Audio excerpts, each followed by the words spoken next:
الرحمن علم القرآن خلق الإنسان علمه البيان بسم اللہ الرحمن الرحیم۔ شروع کرتا ہوں اللہ تعالیٰ کے نام سے جو بڑا مہربان نہایت رحم کرنے والا ہے۔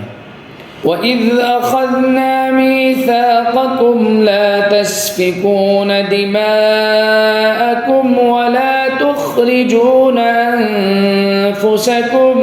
مِنْ دِيَارِكُمْ ثُمَّ أَقْرَرْتُمْ وَأَنْتُمْ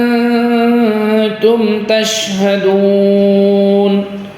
اور یاد کرو جب ہم نے تم سے پکا عہد لیا تھا کہ تم ایک دوسرے کا خون نہیں بہاؤ گے اور اپنے آدمیوں کو اپنے گھروں سے نہیں نکالو گے، پھر تم نے اقرار کیا تھا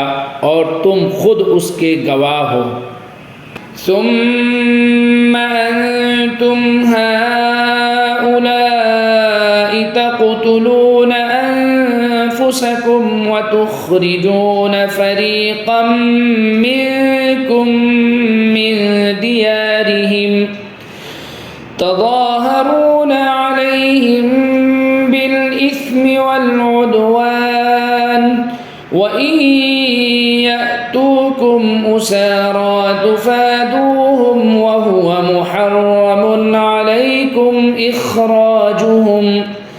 أفتؤمنون ببعض الكتاب وتكفرون ببعض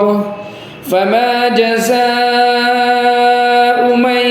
يفعل ذلك منكم إلا خزي في الحياة الدنيا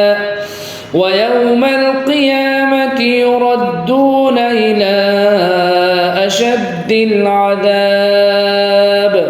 وما الله بغافل عما تعملون۔ اس کے بعد آج تم ہی وہ لوگ ہو کہ اپنے ہی آدمیوں کو قتل کرتے ہو اور اپنے ہی میں سے کچھ لوگوں کو ان کے گھروں سے نکال باہر کرتے ہو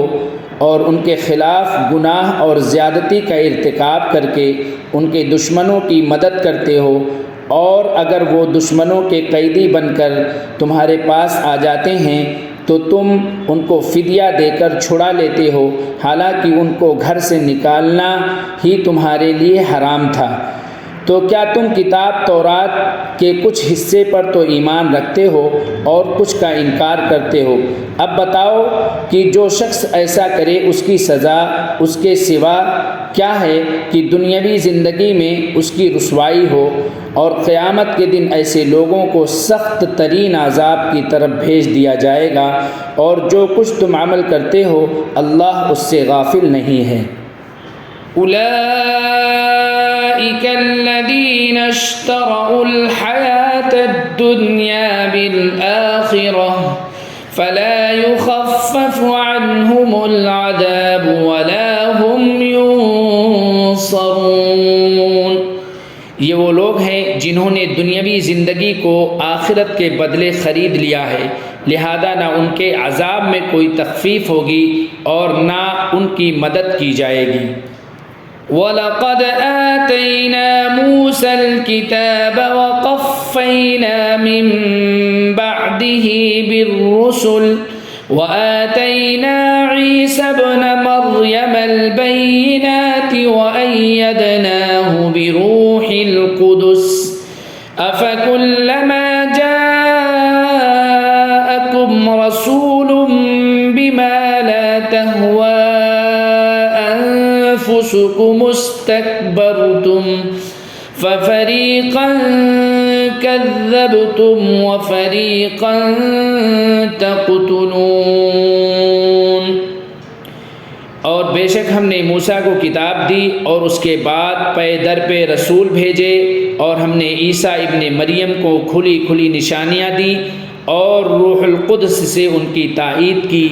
پھر یہ آخر کیا معاملہ ہے کہ جب کبھی کوئی رسول تمہارے پاس کوئی ایسی بات لے کر آیا جو تمہاری نفسانی خواہشات کو پسند نہیں تھی تو تم اکڑ گئے، چنانچہ بعض انبیاء کو تم نے جھٹلایا اور بعض کو قتل کرتے رہے۔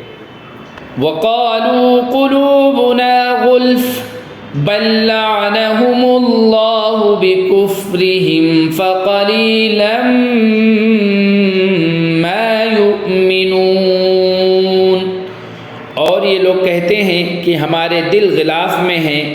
نہیں بلکہ ان کے کفر کی وجہ سے اللہ نے ان پر پھٹکار ڈال رکھی ہے، اس لیے وہ کم ہی ایمان لاتے ہیں۔